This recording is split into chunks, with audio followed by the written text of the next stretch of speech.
आइए बच्चों, एक नया कंसेप्ट हम लोग पढ़ेंगे आज। डिमांड डिमांड वाला चैप्टर हम लोग पढ़ेंगे।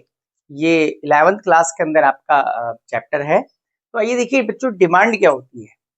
देखो, डिमांड कौन करता है? सबसे पहली बात है, डिमांड करता है कंज्यूमर। कंज्यूमर कौन होता है? जो किसी चीज को खरीदने वाला होता है। ठीक, तो डिमांड हम लोग करते हैं मार्केट के अंदर, मतलब कंज्यूमर्स करते हैं। ठीक है, अब डिमांड क्या होती है भाई? मान के चलो, सपोज मैं किसी कोई बिजनेस करना चाहता हूँ, है ना। तो मैं सबसे पहले कोई चीज मतलब बेचना चाहता हूँ। अब बेचना चाहता हूँ तो सबसे पहले मैं ये जानना चाहूंगा कि जो मैं चीज मार्केट के अंदर बेचना चाह रहा हूँ, उसकी मार्केट के अंदर डिमांड है भी या नहीं है, मतलब कोई खरीदने वाला है भी या नहीं है। तो मुझे कैसे पता लगेगा? मुझे ऐसे पता लगेगा भाई, मैं जाके मार्केट में करूंगा सर्वे। क्या करूंगा? सर्वे। अब ये सर्वे क्या होता है? देखो, सपोज फॉर एग्जांपल मैंने एक इंसान को पकड़ा, मैंने एक व्यक्ति को पकड़ा, उससे उसकी राय जाननी चाहिए, उसका ओपिनियन जानना चाहा। कैसे? अच्छा, मैंने कहा कि भाई देखो, मैं ये चॉकलेट है, इसका नाम मान के चलो एक्स वाई जेड, जो भी एक्स वाई जेड, मैं ये चॉकलेट बनाना चाह रहा हूँ। तो अगर मैं मान के चलो इसका दाम 5 रुपए रखूं, कितने रुपए रखूं? 5 रुपए। तो आप कितना खरीदोगे? तो उसने कहा मैं 10 खरीद लूंगा, मतलब 10 डब्बे खरीद लूंगा। वो एक दुकानदार उससे, है ना, एक इंसान से पूछा मैंने। ठीक है, दुकानदार ने, मतलब जो किसी चीज का प्रोडक्शन करने वाला है। अच्छा, अगर मैंने कहा मान के चलो, अगर मैं दाम 4 रुपए रखूं तो कितना खरीदोगे? तो उसने कहा मैं 20 खरीद लूंगा। इसी तरह 3 रुपए तो 30, 2 रुपए तो 40, 1 रुपए पे 50। मतलब जैसे जैसे कीमत घट रही है वैसे वैसे डिमांड बढ़ रही है, वो अलग बात है। अब डिमांड है क्या एक्चुअली? ये जो ये क्वांटिटी है ना, ये जो क्वांटिटी है, इसी को बेटा हम लोग बोलते हैं इकोनॉमिक्स के अंदर क्या होती है? डिमांड। डिमांड क्या होती है?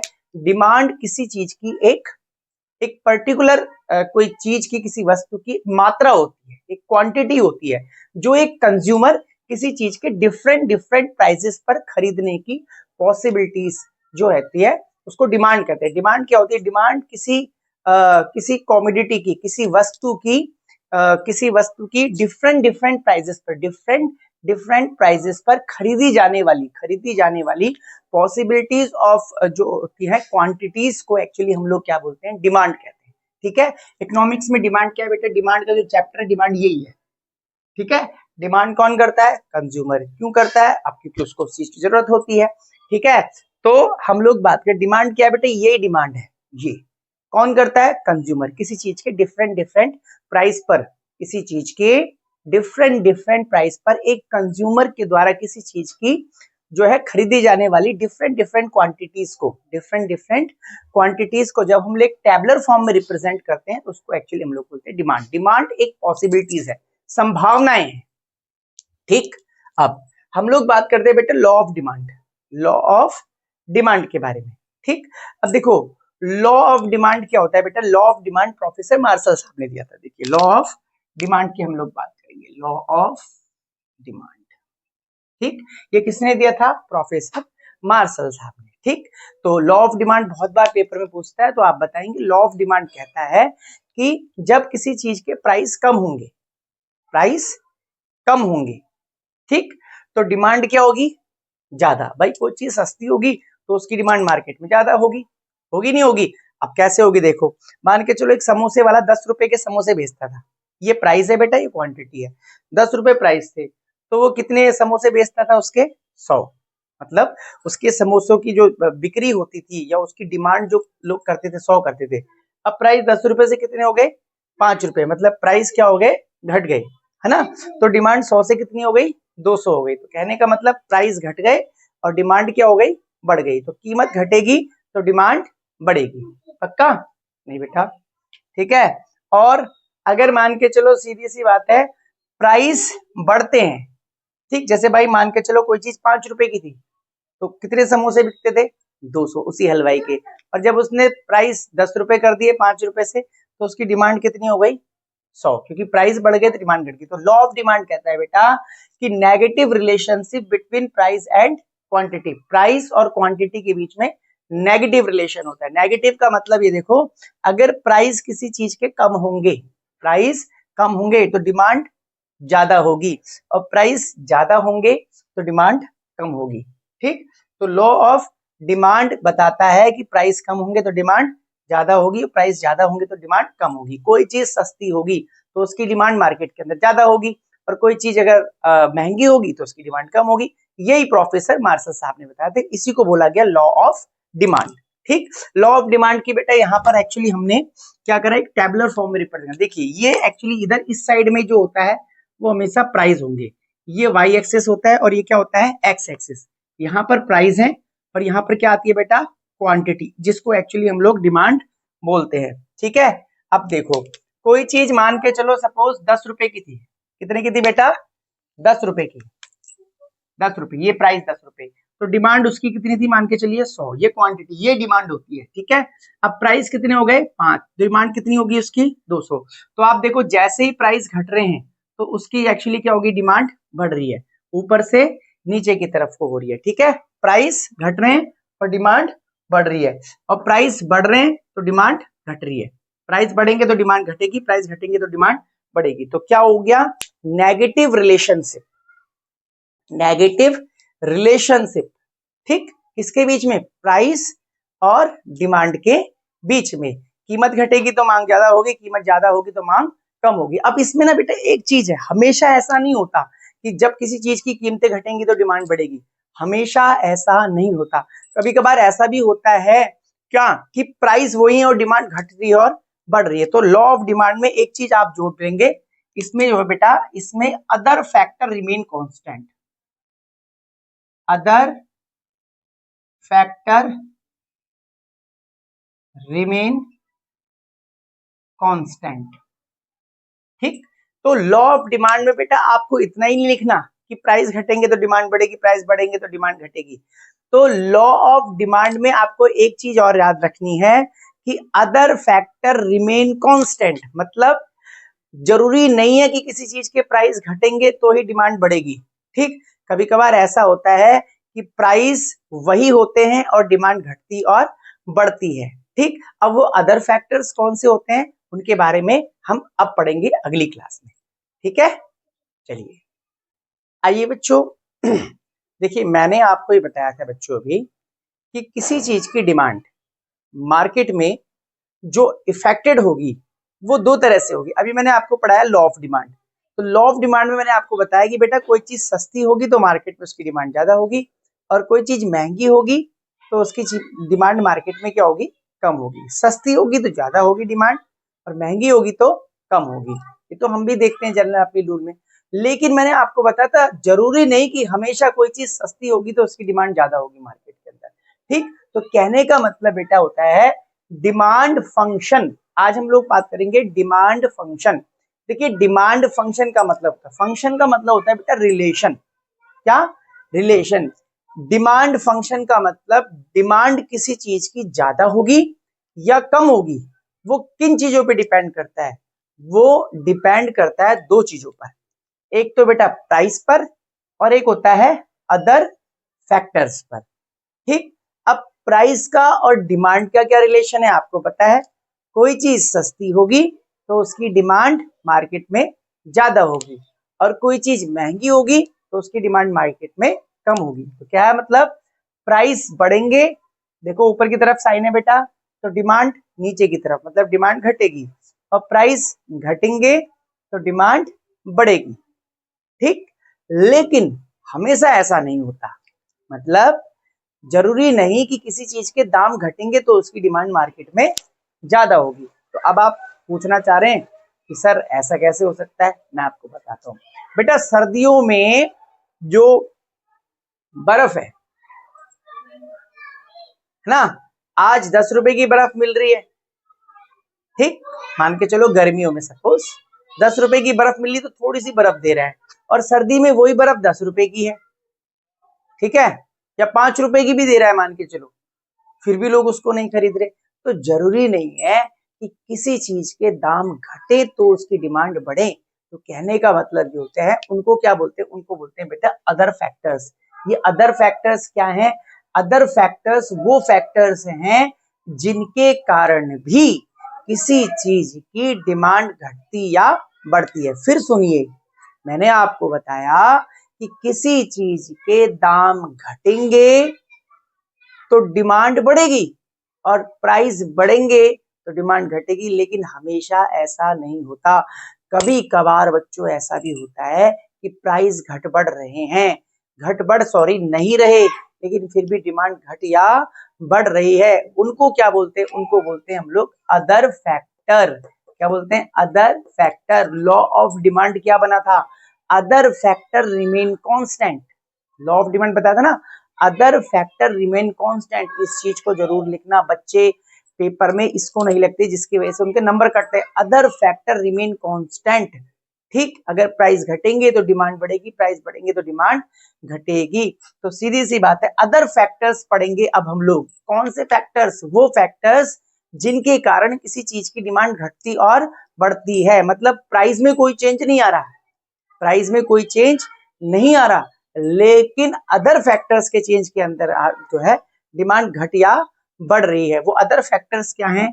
Price of related goods, income of consumer, population, future expectation, distribution of income, government policies. अब बेटा हम इनके बारे में बात करेंगे कि ये अदर फैक्टर्स क्या होते हैं। ठीक है, चलिए आगे पढ़ते हैं हम लोग इस कंसेप्ट के। अदर फैक्टर्स के बारे में हम लोग बच्चों बात करेंगे। तो अदर फैक्टर्स में सबसे पहले जो हमारा आता है वो आता है रिलेटेड गुड्स। ठीक, अब ये रिलेटेड गुड्स क्या होते हैं? देखो नाम से ही पता लग रहा है रिलेटेड गुड्स कौन सी होती है, जो आपस में एक दूसरे से रिलेटेड होती हैं।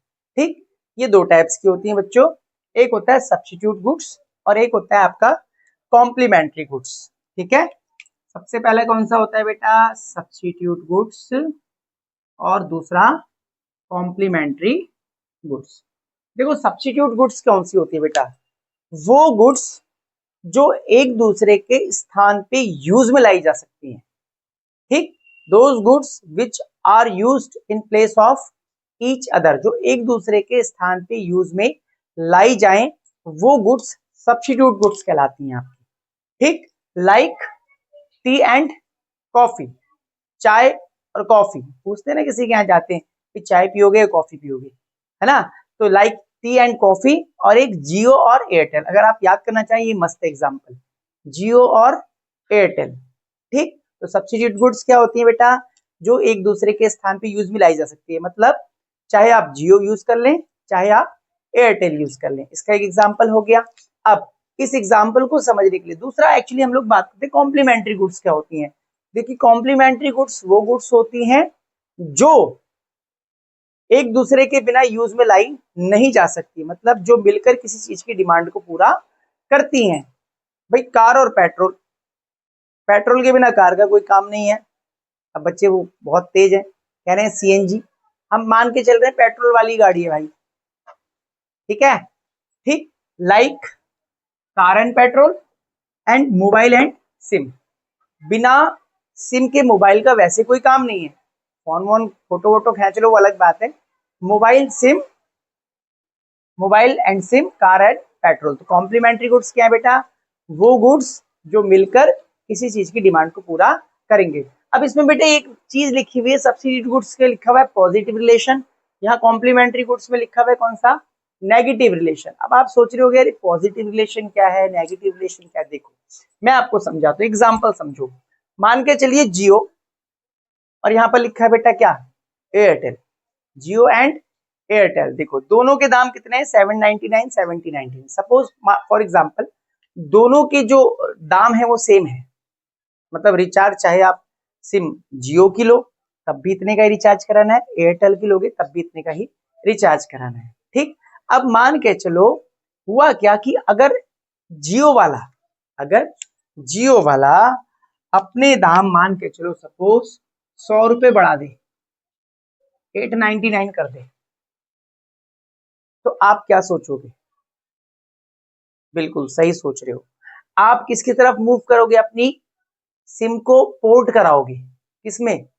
एयरटेल में। तो क्या होगा? डिमांड क्या होगी? सीधी सी बात है, इनकी इंक्रीज होगी। मतलब अगर जियो वाला अपने दाम बढ़ा दे तो एयरटेल वाले की डिमांड क्या होगी? ज्यादा होगी, क्योंकि लोग पोर्ट करा लेंगे।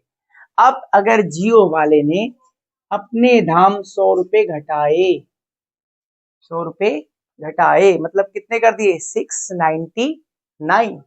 तब क्या होगा, तब उल्टा हो जाएगा, तब एयरटेल वाले बंदे जो यूज कर रहे होते हैं अपने सिम पोर्ट कराएंगे किसमें, जियो में, तो एयरटेल की डिमांड क्या होगी, डिक्रीजेस।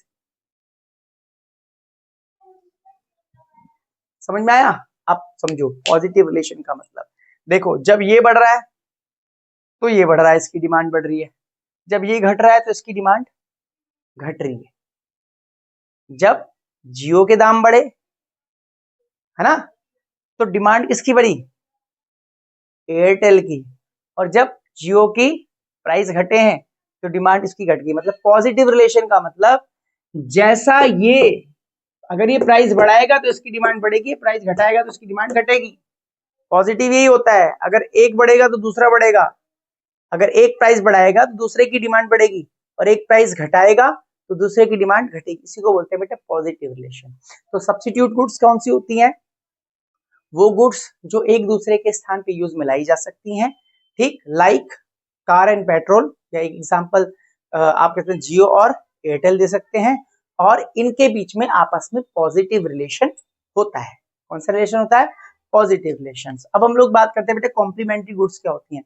कॉम्प्लीमेंट्री गुड्स वो गुड्स होती हैं बेटा, मैंने आपको बताया था, लाइक मोबाइल एंड सिम। ठीक, देखो सपोज सिम 799 की थी, कितने की है, 799, 3 महीने का रिचार्ज है। अब सिम के दाम बढ़ गए, रिचार्ज बढ़ गया, ठीक, अब रिचार्ज कितने का हो गया, 200 रुपए बढ़ गया बेटा, कितने का हो गया, 799 का, कितने का हो गया, 799 का, मतलब रिचार्ज महंगे हो गए। रिचार्ज के दाम अगर महंगे हो जाएंगे तो सीधी सी बात है मोबाइल की डिमांड क्या होगी, सीधी सी बात है भाई, डिक्रीजेस, क्या होगी, घटेगी। डिमांड क्या होगी इसकी, घट जाएगी। और अगर सिम के दाम कम हो जाए, सिम सस्ती हो जाए, तो डिमांड क्या होगी भाई, इंक्रीजेस, क्या होगी, इंक्रीज होगी। फिर से देखो, सिम सस्ती हो गई तो मोबाइल की डिमांड बढ़ रही है, और सिम अगर महंगी हो गई तो मोबाइल की डिमांड घट रही है। बिल्कुल सही बात है। तुम जैसे बच्चों को जो है फिर फोन नहीं मिलेगा, फिर तुम मम्मी के फोन से पढ़ोगे, ठीक, अपने पर्सनल फोन से नहीं पढ़ने वाले। तो कहने का मतलब कौन सा रिलेशन है, एक बढ़ रहा है तो दूसरा घट रहा है, एक घट रहा है दूसरा बढ़ रहा है, तो रिलेशन कौन सा हो गया बेटा, नेगेटिव रिलेशन। तो कॉम्प्लीमेंट्री गुड्स क्या होती हैं, कॉम्प्लीमेंट्री गुड्स वो गुड्स होती हैं जो मिलकर किसी चीज की डिमांड को पूरा करती हैं, इनके बीच में नेगेटिव रिलेशंस हो पाया जाता है।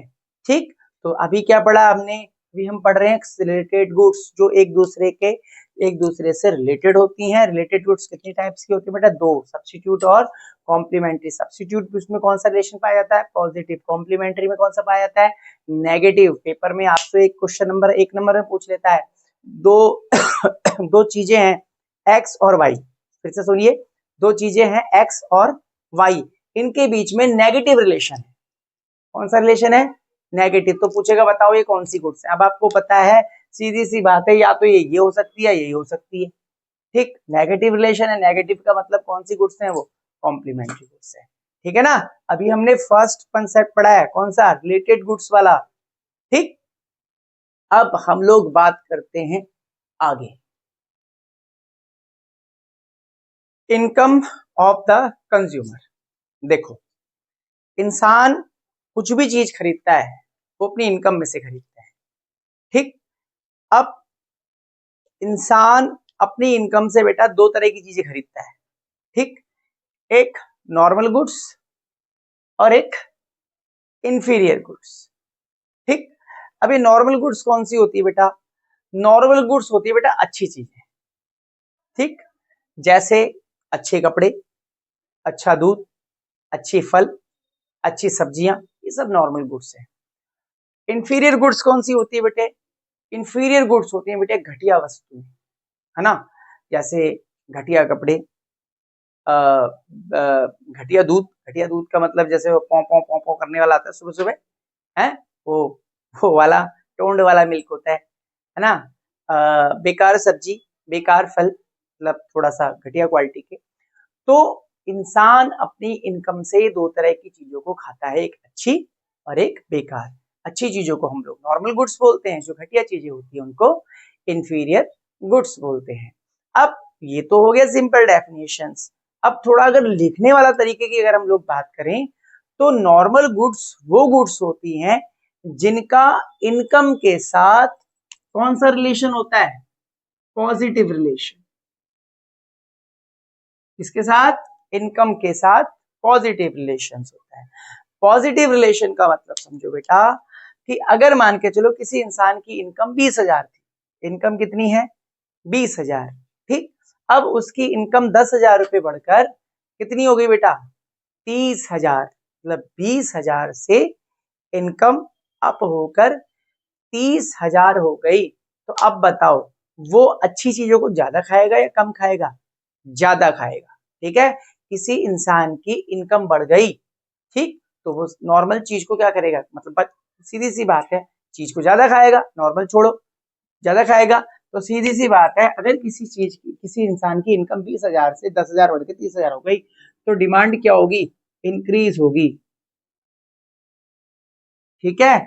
और अगर किसी इंसान की इनकम 20,000 से 10,000 हो गई, ठीक, मतलब 10,000 घट के 10,000 हो गई तो डिमांड क्या होगी, डिक्रीज होगी बेटा, ठीक। तो कौन सा रिलेशन है, पॉजिटिव। पॉजिटिव का मतलब इनकम बढ़ेगी, देखो ये साइड बढ़ रही है, इनकम बढ़ रही है तो डिमांड बढ़ेगी, इनकम घटेगी तो डिमांड घटेगी। नॉर्मल गुड्स क्या होती है, नॉर्मल गुड्स वो गुड्स होती है जिनका इनकम के साथ पॉजिटिव रिलेशन पाया जाता है, ठीक। एग्जाम्पल्स मैंने आपको बता ही दिए, ठीक है। अब इंफीरियर गुड्स क्या होती है बेटा, इंफीरियर गुड्स, इंफीरियर का मतलब घटिया, ठीक। घटिया चीजें आदमी कब ज्यादा खाता है, आप बताओ ठेले पे चाउमीन कब खाओगे आप ज्यादा, जब आपकी इनकम घटेगी। तो सीधी सी बात है भैया, जब किसी इंसान की इनकम बढ़ती है तो वो घटिया चीजों को क्या खाता है, कम खाता है, डिमांड क्या होगी, डिक्रीज। और अगर इनकम घटेगी तो डिमांड क्या होगी बेटा, इंक्रीज। अब फिर समझो, घटिया चीज की बात कर रहे हैं हम यहाँ, घटिया चीज आप कब ज्यादा खाओगे, जब आपकी इनकम कम होगी। तो सीधी सी बात है जब किसी इंसान की इनकम घटेगी, देखो घटिया की चीज की बात कर रहे हैं, ठीक, तो वो डिमांड ज्यादा करेगा, घटिया चीज ज्यादा खाएगा, घटिया चीज बेकार चीजों को ज्यादा खाएगा। और अगर उसकी इंसान की इनकम बढ़ेगी, इंसान की इनकम बढ़ेगी बढ़ेगी तो वो घटिया चीजों को कम खाएगा, मतलब वो शिफ्ट हो जाएगा घटिया चीजों से अच्छी चीजों को। सपोज कहने का मतलब ये समझिए, एक इंसान घटिया चीज को खाता था, पेपर में क्वेश्चन आएगा और उसकी इनकम बढ़ गई, तो आपसे बोलेगा बताओ कि वो अब डिमांड पर क्या इफेक्ट पड़ेगा। तो घटिया चीजों की बात कर रहे हैं वो, है ना, इनकम बढ़ गई तो डिमांड तो सीधी सी बात है घटेगी, किसकी, घटिया चीजों की, ये बताना है, ठीक। तो पेपर में आपसे पूछेगा इंफीरियर गुड्स कौन सी होती है, तो इंफीरियर गुड्स बताएंगे आप, घटिया वस्तुएं होती हैं वे वस्तुएं जिनका इनकम के साथ कौन सा रिलेशन होता है, नेगेटिव। नेगेटिव का मतलब इंसान की इनकम बढ़ेगी, इंसान की इनकम बढ़ेगी तो इनकी डिमांड घटेगी, और इंसान की इनकम कम होगी तो इनकी डिमांड क्या होगी, ज्यादा होगी। ये आपको बताना है साथ। नॉर्मल गुड्स के बारे में पूछ सकता है, नॉर्मल गुड्स क्या पूछ सकता है कि नॉर्मल गुड्स क्या होती है, या कि केस दे देगा आपको कि किसी इंसान की इनकम बढ़ गई तो बताओ भाई वो नॉर्मल गुड्स को खाता था, तो बताओ मतलब डिमांड पर क्या इफेक्ट पड़ेगा, डिमांड बढ़ेगी, ठीक। और कोई इंसान घटिया चीज को खाता था, इनकम कम हो गई, घटिया चीज को खा रहा है, इनकम कम हो गई, तो सीधी सी बात है घटिया चीज और ज्यादा खाएगा तो घटिया चीज की डिमांड बढ़ जाएगी, ठीक है। अब देखो आगे, अभी हमने पढ़ा कौन सा, इनकम ऑफ अ कंज्यूमर। अब हम लोग आगे बढ़ते हैं, देखिए अदर फैक्टर्स के अंदर चेंज इन डिमांड का क्या रोल है। देखो बेटा अगर किसी चीज का फैशन आ गया, ठीक, अगर किसी चीज का फैशन आ गया, फेवरेबल चेंज आ गया तो डिमांड ज्यादा होगी, फैशन चला गया तो डिमांड कम हो जाएगी, ठीक है। जैसे आपने देखा होगा बरसात का मौसम चल रहा है जैसे अभी, है ना, तो छाते की डिमांड क्या हो गई, ज्यादा हो गई, रेनकोट की डिमांड क्या हो गई, ज्यादा हो गई, है ना। अब जब ये मौसम चला जाएगा, बरसात का मौसम चले जाएगा, जो छाते की जो डिमांड है वो भी कम हो जाएगी, रेनकोट की डिमांड भी क्या हो जाएगी, कम हो जाएगी। सर्दियों के समय में आपने देखा होगा बेटा कि ऊनी कपड़े की डिमांड क्या होती है, ज्यादा होती है, और अब क्या होती है, कम होती है। तो किसी चीज का अगर फैशन आ जाए, ठीक, फैशन या मतलब उसका सीजन आ जाए, जैसे ऊनी कपड़े का सीजन हो गया, छाते का सीजन हो गया, तो अगर आ जाता है तो डिमांड उसकी ज्यादा होगी, और जब चला जाता है तो डिमांड उसकी कम हो जाती है। ठीक, तो फैशन किसी चीज की डिमांड को कैसे अफेक्टेड करता है मैंने आपको बता दिया। फैशन अगर आ गया तो डिमांड ज्यादा, और फैशन गया तो डिमांड कम। अब इसके बाद हम बात करें फ्यूचर एक्सपेक्टेशन ऑफ प्राइस। बेटा ये पेपर के लिए इंपॉर्टेंट है, ये पेपर में बहुत बार पूछ लेता है question. Future expectation of price, देखो सुनो, किसी चीज के फ्यूचर में दाम घट भी सकते हैं और बढ़ भी सकते हैं। ठीक, जैसे मान के चलो सरकार ने घोषणा कर दी कि कल से पेट्रोल 100 रुपए महंगा हो जाएगा या 50 रुपए महंगा हो जाएगा। ठीक है, 1 लीटर पे 50 रुपए पेट्रोल महंगा होने वाला है। आपकी सोच क्या होगी, मैं आपसे पूछना चाहता हूँ। बिल्कुल सही बात है। आप क्या करोगे, आप आज ही टंकी फुल करा लोगे, या ऐसे समझो, मान के चलो जियो का रिचार्ज 200 रुपए महंगा महंगा होने वाला है। ठीक है, 5 दिन बाद घोषणा कर दी, आज आप आज ही रिचार्ज करा लोगे। तो कहने का मतलब अगर फ्यूचर में किसी चीज के बेटा प्राइस बढ़ने की पॉसिबिलिटीज है ना, तो उसकी डिमांड आज ज्यादा होगी।